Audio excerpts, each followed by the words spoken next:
आनंद लो प्रतिदिन के जीवन का में स्वागत है। मुझे खुशी है कि आज आ पाए। आज मैं अपने सबसे पसंदीदा विषय पर प्रचार करूंगी, जो है हंसी। बाइबल कहती है कि आनंदित हृदय दवा का काम करता है, और मेरा विश्वास है कि हृदयपूर्ण हंसी से हमारी कल्पना से भी परे जीवन में भला होता है। इतने सालों में मैंने इतनी सारी कहानियां बताई हैं जो कि सचमुच हास्यपूर्ण है।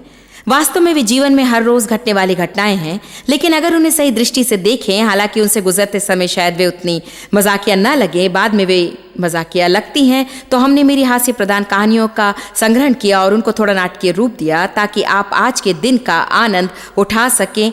उनसे कुछ सीख कर आप जरूर उनका आनंद उठाएंगे। स्वयं पर दया के बारे में क्या बाप रे, मुझ में वो भरपूर थी। स्वयं के बारे में मुझे बहुत बुरा लगता था कि क्योंकि मेरे साथ दुर्व्यवहार हुआ। बुरा लगता था क्योंकि मेरी पाचन क्रिया धीमी थी और डेव मुझसे बहुत ज्यादा खा सकते थे। आपको आश्चर्य होगा कि कितनी चीजों पर हम खेद महसूस कर सकते हैं। मुझे खेद होता है क्योंकि मेरे पास उतने पैसे नहीं थे जितने कि मेरे रिश्तेदारों के पास। किसी न किसी बात के लिए मुझे हमेशा बुरा लगता रहता। खैर, इसके बारे में प्रभु ने मुझे एक तरीके से सिखाना शुरू किया, वो था दया और सामर्थ में अंतर बताना। सेवकाई में कम उम्र की होने के नाते मैं प्रभु के सामर्थ का अपने जीवन और सेवकाई में अनुभव पाना चाहती थी। इसलिए प्रभु ने मुझसे कहना शुरू किया, तुम एक ही समय दया की पात्र और सामर्थ्यशाली नहीं हो सकती। तो अगर तुम सामर्थ्यशाली होना चाहती हो तो दया की भावना को दूर हटाना होगा। मुझे पूर्ण रूप से ये तक नहीं पता चला कि मैं स्वयं के बारे में कितना खेद करती, लेकिन प्रभु मुझे दर्शाने लगा कुछ घटनाएं, कुछ दृश्य और कुछ ऐसी बातें जो कि आत्मदया के कारण थे, और मुझे पता भी नहीं था कि वो आत्मतरस है। मैं और डेव सारा हफ्ता काम करते, और जब प्रभु ने मुझे सेवकाई के लिए बुलाया तो मैं पार्ट टाइम नौकरी करने लगी। तत्पश्चात नौकरी छोड़कर सेवकाई की तैयारी में लग गई। और डेव सारा हफ्ता काम करते और सप्ताह के अंत में वे शनिवार को गोल्फ खेलते, रविवार को फुटबॉल देखते। मैं नहीं चाहती थी कि गोल्फ खेलकर और फुटबॉल देखकर अपना समय व्यर्थ गंवाए। मैं चाहती थी वो मैं जैसा चाहती वैसा काम करे, शनिवार, रविवार, सोमवार, मंगलवार, बुधवार, गुरुवार, शुक्रवार, सारे हफ्ते भर। डेव मेरे साथ सदा भले थे और मेरा सारा काम करते। मेरे साथ किराने की दुकान पर जाते, बच्चों को जू ले जाते, उनके साथ खेलते। जब मुझे कुछ चाहिए होता तो दुकान से ला कर देते, लेकिन शनिवार को वे गोल्फ खेलना चाहते और रविवार को फुटबॉल देखना चाहते। अब मूलतः अच्छी मनोदशा से मैं सोच सकती थी कि गोल्फ के खेल में 5 घंटे लगेंगे, जल्दी जाओ, जाकर खेलो, और उसके बाद हम लोग रात के खाने पर जाएंगे और वो करेंगे। लेकिन वो नहीं, मैं नहीं चाहती थी कि वो जाएं। और बचपन से मैंने अपने पिता को नियंत्रण करते देखा है। मैं नाराज होती, सर पटकती, चिल्लाती और मेरी क्रियाओं से और हाव भाव से जताती कि वे जो कर रहे हैं मुझे अच्छा नहीं लगा। फिर रविवार को हम चर्च जाते, फिर वो फुटबॉल देखना चाहते। उस खेल को केवल 2.5 घंटे लगते, लेकिन हर सप्ताह का अंत इसी तरह बर्बाद हो जाता, क्योंकि वो जैसा मैं चाहती वैसा नहीं करते और मुझे क्रोध आ जाता। तो सामान्यतः कुछ इस तरह होता। रविवार की सुबह हम चर्च जाते, श्रीमान और श्रीमती होम बाइबल अध्ययन से आध्यात्मिकता से भरे। आप सेवकाई में बुलाए गए, दुनिया को बदलने वाले, पृथ्वी को हिलाने वाले। रविवार की सुबह हम किसी झड़प में पड़ जाते, शायद क्योंकि उन्होंने शनिवार को गोल्फ खेला होता और शायद रविवार को फुटबॉल देखना चाहते, या शायद हमें देर हो गई थी और हम एक दूसरे को दोष देते रहते थे। लेकिन कारण जो भी हो, हम रविवार की सुबह झगड़े में किसी कारण पड़ जाते, और चर्च जाते समय हम झगड़ते रहते, चिल्लाते, वाद विवाद करते, शोर मचाते। इसे देखकर पिछली सीट पर बच्चे रोना शुरू करते। फिर डेव नाराज होकर बच्चों से कहते, तुम लोग चुप हो जाओ, रोना बंद करो। आज बच्चे कहते कि वे गलत बच्चे को मारते, फिर बच्चे रोना शुरू करते। तो जब तक हम चर्च पहुंचते हमारा पारा चढ़ा होता, और जैसे ही चर्च में प्रवेश करते हुए पहले व्यक्ति को देखते तो हम में पूरा बदलाव आ जाता। ओह, प्रभु की महिमा हो, प्रभु को स्तुति, धन्यवाद यीशु, ओह हम बहुत अच्छे हैं, प्रभु को महिमा। आप कैसे हैं डेव और जॉयस? प्रभु की स्तुति। हर बात का यही उत्तर है आजकल, प्रभु की महिमा, प्रभु की स्तुति हो। हम अंदर जाते, हमारे लिए सीटें नियुक्त थी, आगे की सीटें, क्योंकि हम अगुवाई में थे, हमारे नाम उन पर लिखे थे। हम सीटों पर बैठते और सबकी नजर हम पर होती, और हम चिल्लाते, ताली बजाते, कूदते, प्रभु को महिमा देते। हम प्रभु के घर बलिदान की महिमा लाते हैं।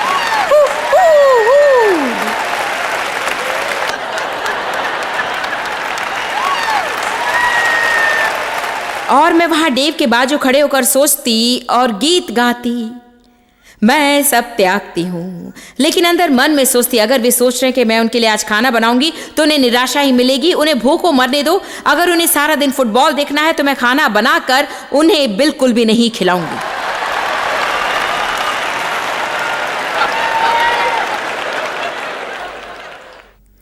फिर हम कार में बैठते और घर पहुंचने तक झगड़ते। फिर डेव फुटबॉल देखते। मैं निश्चित नहीं जानती थी कि कारण क्या था, लेकिन जब भी डेव मेरी बात न मानकर फुटबॉल देखते, मैं क्रोधित होकर काम करती, घर साफ करती। क्या आप भी नाराज होते तो घर साफ करते? इसका कोई अर्थ ही नहीं निकलता, लेकिन मैं कारण जानती हूं। हम काम करते ताकि ज्यादा दया के पात्र बन जाएं, क्योंकि आप घर का काम कर रहे हैं और बाकी घर के लोग मजे लूट रहे हैं। आज रविवार है, मैं काम कर रही हूं और क्या कोई मदद कर रहा है? ओ नहीं नहीं नहीं, कोई भी मदद नहीं कर रहा है। हमारे पास उस समय वैक्यूम क्लीनर था जिसे फिल्टर क्वीन कहते थे। न जाने आपने वो देखा भी या नहीं। खैर, वो उस जमाने की उपलब्धि थी। वो छोटा सा बक्सा था जिसमें एक बड़ा और लंबा पाइप जुड़ा था। तो देखिए, हमारा किचन यहाँ पर था और फैमिली रूम जहाँ डेव होते वहाँ होता और घर के बाकी कमरे पीछे की ओर होते। मैंने मन में ठान लिया होता कि हर कुछ मिनटों में मैं उस कमरे से गुजरूं जहाँ डेव होते, क्योंकि मैं चाहती थी कि वो मुझसे पूछे कि तुम क्या कर रही हो, ताकि मैं कह सकूं काम हमेशा की तरह। कम ऑन, आप लोग जानते हैं मैं क्या कह रही हूं। अब मैं पहले से ही क्रोध के कारण थक गई होती और सारे दिखावे के कारण। अब दोबारा मुझे क्रोध आ जाता और मैं घर साफ कर रही हूं। मैं दरवाज़ों को ज़ोर ज़ोर से बंद कर रही हूं और बहुत ही ज़्यादा आवाज़ कर रही हूं। डिश वॉशर को मैं लात मार रही हूं और वॉशिंग मशीन में कपड़े डाल रही थी धोने के लिए और वैक्यूम क्लीनर को लेकर उस कमरे से अंदर बाहर आ रही थी। और मुझे वो दिन अच्छे से याद है जब उस दिन मेरा पारा इतना चढ़ गया था कि मैं मरना चाहती थी। तब डेव ने मुझसे कहा, हनी अगर किचन में जाओ तो मेरे लिए आइस टी ले आना।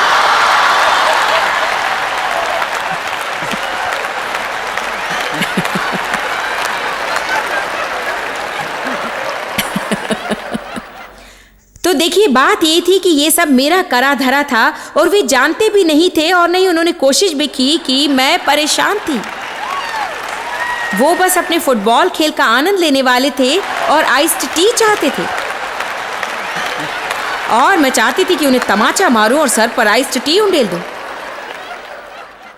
खैर देखिए, मैं बस कमरे से अंदर बाहर आ जा रही थी ताकि उनका ध्यान केंद्रित कर सकूं, लेकिन वे जितना ज़्यादा ऐसा करती उतना ही मुझे अनदेखा करते। पता नहीं कि वो जानते भी थे कि मैं परेशान थी या फिर वो सच में अनजान थे। लेकिन अंत में मैं घर के पीछे के बाथरूम में जाती, जो बहुत पीछे के भाग में था, और मैं बाथरूम के फर्श पर बैठ जाती।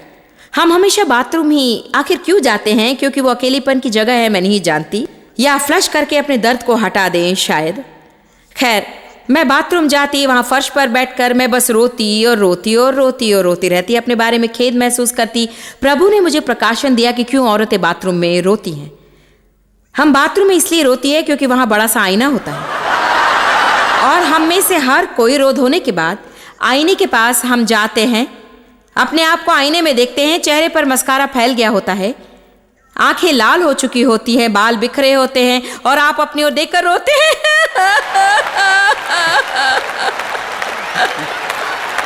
बताइए, आप में से कितनी औरतें बाथरूम में रोती हैं? देखा। खैर, अब मैं भावनात्मक रूप से थक चुकी हूं। मेरे सिर में दर्द है, गर्दन में दर्द है, पीठ दर्द है और पेट में खलबली मची है और मैं नर्वस हूं। मैं पूरी तरह से परेशान हूं, अपनी बात मनवाने में असमर्थ। और अब मैं सोचती हूं कि आखिरी कोशिश कर ही लूं।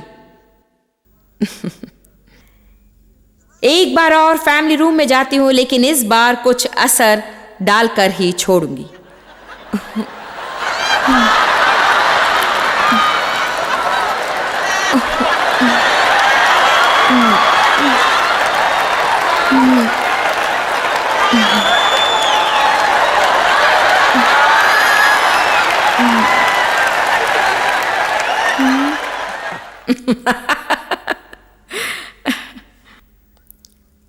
और अंत में डेव कहते, क्या कोई परेशानी है?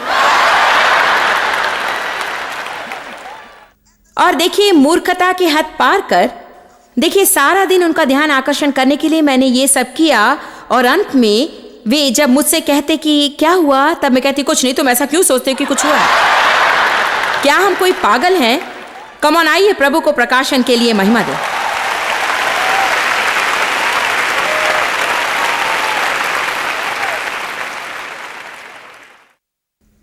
जानते हैं आज क्या होने वाला है? आज मैं मुक्त कर दी गई हूं। आज इस सभा के बाद मैं घर जाऊंगी जहां हफ्ता भर मैंने परिश्रम किया है और डेव वहां बैठे हैं। उस गद्दीदार कुर्सी पर जिसे हम अपने साथ सफर में रखते हैं ताकि वो आराम पा सके। क्या आप जानते हैं, मुझे सुनना उनके लिए काम के बराबर है और मैं उनकी सराहना करती हूँ। उनका वहां बैठना सराहने योग्य है, मैं मजाक नहीं कर रही हूं। लेकिन बात यह है कि वो मुझ जितने थके नहीं होंगे। घर वापस जाते समय अपने शहर में जाकर खाने के लिए कुछ पैक करवा लेंगे। डेव अपना गोल्फ क्लब लेकर सीधे गोल्फ खेलने चले जाएंगे क्योंकि उन्हें तनाव दूर करना है।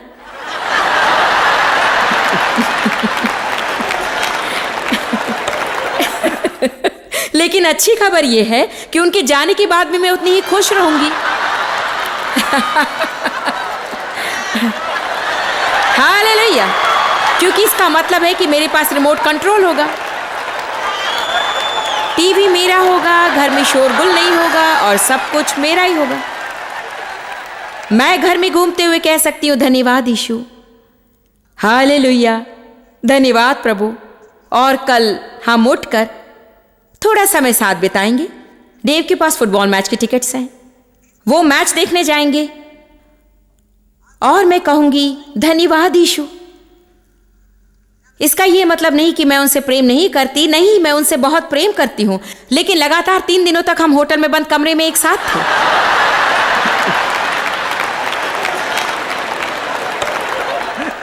और अंत में मुझे थोड़ा ज्ञान प्राप्त हुआ, हमें संतुलन बनाए रखना है। मुझे डेव को दिन में 24 घंटे हफ्ते के 7 दिन अपने साथ नहीं रखना है और ना उन्हें मुझे। हमें थोड़ा संतुलन चाहिए। आमीन। उनकी कुछ पसंद है, मेरी अपनी पसंद है और एक दूसरे को थोड़ी स्वतंत्रता दे देने से हमारी आपस में और अच्छी निपती है। लेकिन देखिए, पहले मेरी समस्या थी कि मैं नियंत्रण करने वाली थी और अगर फुटबॉल देखने का मेरा आइडिया होता तो ठीक था और गोल्फ खेलने जाने का मेरा सुझाव होता तो सब कुछ ठीक था। लेकिन अगर आइडिया मेरा नहीं था तो कुछ भी ठीक नहीं था, क्योंकि मुझ में अतीत की समस्याएं थी जिन पर मैंने अभी तक कार्य नहीं किया था। मैं कृतज्ञ हूं कि अंत में अपनी बात मनवाने की मनोदशा से मैंने छुटकारा पा लिया, नहीं तो मैं खुश बिल्कुल नहीं रह पाती।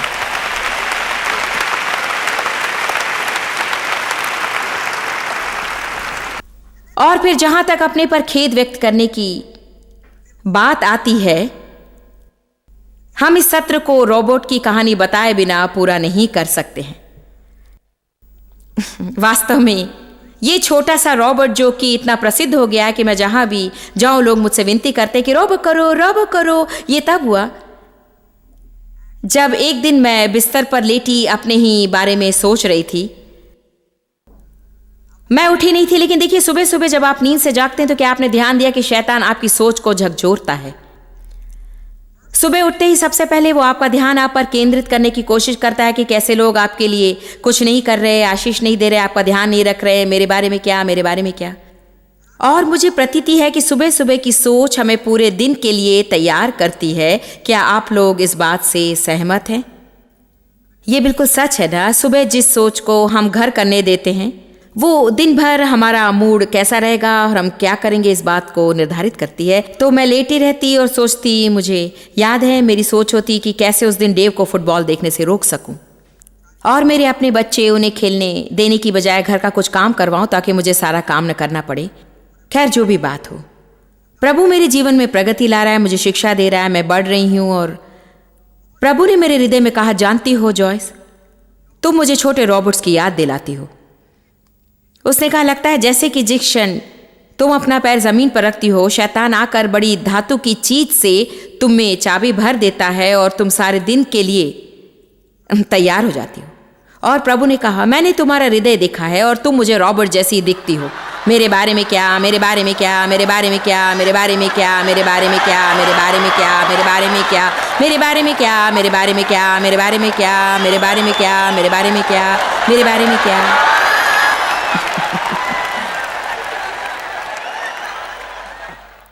आमीन। फिर प्रभु को मुझे जीवन का आनंद लेना सिखाना पड़ा। मैं काम करने वाली थी, जिम्मेदार थी लेकिन मुझ में बच्चों सा स्वभाव नहीं था और जीवन का आनंद उठाना नहीं जानती थी। मेरे बचपन के दुर्व्यवहार के कारण और घर में हंसना मना था।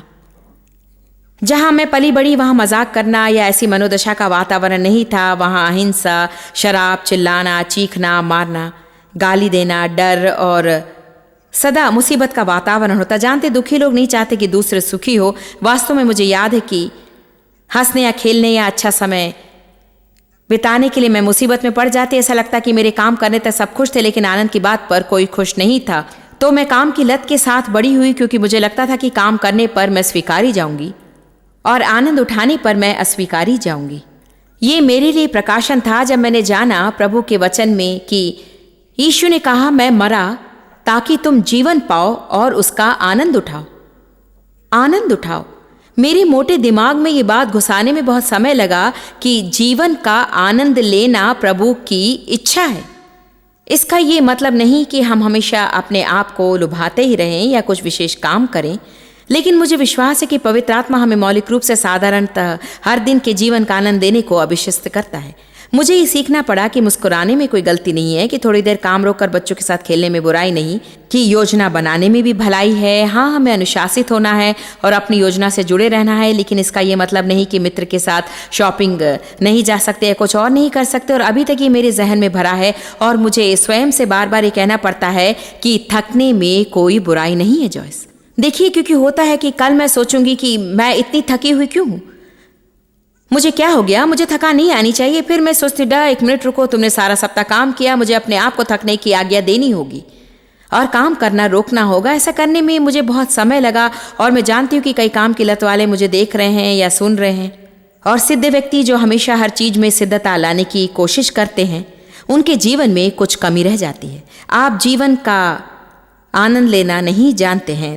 तो प्रभु ने मुझे हमेशा उदाहरणों और परिस्थितियों से मुझे दर्शाया जिनसे हम गुजरे थे। डेव दूसरी ओर, हालांकि उनका परिवार गरीब था, उनका बचपना अच्छा ही गुजरा।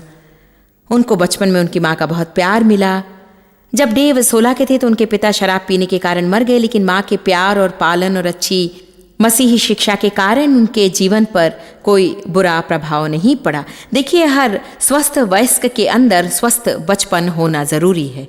आप मनोवैज्ञानिकों से भी सुनते हैं, किताबें पढ़ी होंगी जहां अंदर के बच्चे की बात कही गई है। कभी कभी इसके कारण कुछ असंतुलन के लक्षण भी पैदा हो जाते हैं, लेकिन सच्ची बात है कि हमारे अंदर स्वस्थ बच्चे का मन होना बहुत जरूरी है। नहीं तो हम काम का आनंद लेना नहीं सीखेंगे, बस काम ही हमेशा करेंगे। तो क्योंकि मेरा बचपना चुरा लिया गया था, मेरे अंदर का बच्चा भी मर गया था। मैं जानती थी तो सिर्फ जिम्मेदारी निभाना। बहुत ही छोटी बच्ची थी तब से मुझे ऐसी चीज़ों की जिम्मेदारी निभाना सिखाया गया था जो कि एक बच्चे को कभी भी सौंपना नहीं चाहिए, जैसे कि घर में शांति बनाए रखना। मैं शांति स्थापक बन गई थी। मेरे माँ बाप अगर झगड़ते, मुझे इस तरह महसूस कराया गया कि मुझे उनके बीच पड़कर उनमें शांति लानी होगी। ये सचमुच दुखदाई है जो लोग दूसरों के लिए करते हैं और उसमें से बाहर आने में कई साल लग जाते हैं। लेकिन मैं कृतज्ञ हूं कि मेरी हर समस्या का समाधान यहाँ इस किताब में है। हर परिस्थिति के लिए जो उत्तर हमें चाहिए वो यहाँ इस किताब में है। मैंने डेव को देखते हुए भी बहुत कुछ सीखा, क्योंकि डेव जीवन का आनंद अवश्य लेते और मुझे उस बात से जलन थी। दुखी लोग दूसरों को भी दुखी करना जानते हैं। एक चीज जो डेव ने मेरे लिए की, जिसके कारण मैं तब क्रोधित हो जाती, लेकिन मेरे लिए वो आशीष का कारण बनी, वो ये कि उन्होंने मुझे उनका आनंद चुराने नहीं दिया। चाहे मैं कितनी भी दुखी क्यों न हो, वो मेरी समस्या का हिस्सा कभी नहीं बने। दूसरे शब्दों में, मेरी समस्या ने उन पर नियंत्रण नहीं किया। चाहे मैं कुछ भी करूं, डेव खुश रहेंगे और आनंद उठाएंगे। तो अगर मैं उनसे क्रोधित होकर उनसे बात नहीं करती तो वे मुझसे बात करने की कोशिश नहीं करते। वे बच्चों के साथ जाकर खेलते और अच्छा समय बिताते और ये मुझे और भी ज्यादा, बहुत ज्यादा अधिक पागल बना देता। लेकिन प्रभु ने इन्हें महिमा और दक्षता दी है कि वे मुझे उनकी खुशी चुराने नहीं देते। खैर, थोड़े दिनों के बाद मुझे भी उस शांति और आनंद की चाह होने लगी जो उनमें थी, क्योंकि वो उनमें निरंतर थी और सच्ची थी। ये मैं जान गई। तो जो वो करते थे, मैंने उस पर ध्यान देना शुरू किया और अपने बर्ताव से उसकी तुलना की। डेव किराने की दुकान पर मेरे साथ चलने को हमेशा तैयार रहते। हम वहाँ 4 बच्चों और 2 हफ्तों के बजट $70, हमारे कैलकुलेटर, हमारे कूपन्स के साथ जाते। उन दिनों हर पैसे का हमारे लिए सचमुच बहुत ही बड़ा मूल्य था।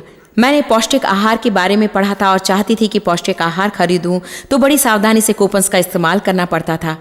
मैं ये बताने की कोशिश कर रही हूँ कि किराने की दुकान जाना मेरे लिए बड़ा तनावपूर्ण था। हम जाते, साथ में हमारे 3 बच्चे भी, क्योंकि हमारे पास बेबी सिटर नहीं थे और डेव के साथ रहते। मुझे लगता मेरा चौथा बच्चा भी है, बस थोड़ा सा बड़ा है। हम किराने की दुकान जाते और डेव शुरुआत करते सामान की गाड़ी से, उसे लेकर बच्चों के पीछे भागते। वे सारी दुकान में दौड़ते, भागते, ओ डैडी छोड़ दो, ओ ओ ओ ओ ओ ओ, और मैं कहती कि बस भी करो, तुम लोगों ने क्या तमाशा बना रखा है, सब हमें ही देख रहे हैं, अपनी उम्र का तो ख्याल करो। उसके बाद वे मेरे पीछे गाड़ी लेकर दौड़ते, जिससे मैं और भी नाराज हो जाती। मतलब आप समझ भी नहीं पाएंगे कि मुझे कितना गुस्सा आता। और क्योंकि डेव 6 फुट 4.5 इंच के थे, इसलिए वो अलमारी के दूसरी ओर से मुझे देख सकते थे और मैं नहीं, तो वो टॉयलेट पेपर जैसी चीजों को अपने हाथ में लेकर मेरी ओर फेंकते।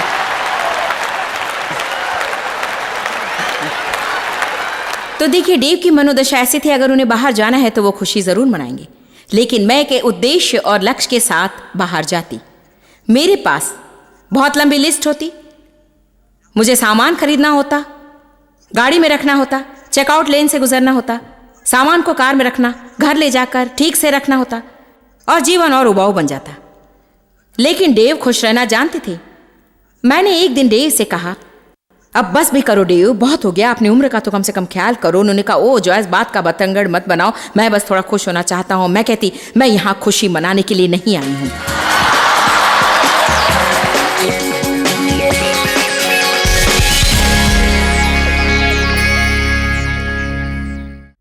मैं आप लोगों को प्रोत्साहित करना चाहूंगी कि आप हर परिस्थिति में धन्यवाद दें और सदा खुश रहें। सच में जब मैं वो कहती हूं तो यदि आप उसे करें तो आपका लाभ होगा, क्योंकि आपका मन जितना हल्का होगा आप जीवन का उतना आनंद उठा पाएंगे। किसी बात के बारे में चिंता करने से कोई लाभ नहीं, आप उसके बारे में कुछ नहीं कर सकते। पहला थिस्सलुनीकियों 5:18 कहता है, हर बात में परमेश्वर का धन्यवाद दो, चाहे परिस्थिति कुछ भी हो, धन्यवादी हो और धन्यवाद दो, क्योंकि तुम जो मसीह यीशु में हो उनके लिए परमेश्वर की यही इच्छा है। दोबारा आप प्रोत्साहित करती हूँ कि धन्यवादी हो और धन्यवाद दें। यदि आप अभी मुश्किल समय से जा रहे हैं तो जाकर कागज ले आएं, बैठ जाएं और वो सब बातें लिखिए जिसके लिए आप सोचते हैं कि आप अपने जीवन के लिए प्रभु को धन्यवाद दे सकते हैं, और फिर उसे जोर से पढ़ें। जब आप ऐसा करेंगे तो 1 या 2 बातें जिनके बारे में आप चिंता कर रहे हैं वो बिल्कुल बड़ी नहीं लगेंगी। प्रभु आशीष दे। हम आपकी चिंता करते हैं और जल्दी आपसे मिलने की कामना करते हैं। आप जितना जानते हैं उससे भी अधिक आप हमारे लिए जॉयस मेयर मिनिस्ट्रीज एशिया में महत्वपूर्ण है। हम आपकी सराहना करते हैं। आप सौभाग्यों का धन्यवाद देते हैं कि इस संसार भर की सेवकाई को आप सफल कर रहे हैं। एक साथ हम भूखों को भोजन, गरीबों को कपड़े दे रहे हैं और पूरे संसार में सुसमाचार प्रचार कर रहे हैं। हमसे आज ही संपर्क करें या लॉग करें jmmindia.org। अपने प्रार्थना निवेदन भेजें, हमारे स्रोत के विषय जानें, जॉयस की सभाओं के विषय जानें, और जैसे हम पूरे संसार में मसीह के प्रेम को बांटते हैं तो आप हमारे साथ सहभागी हो जाएं।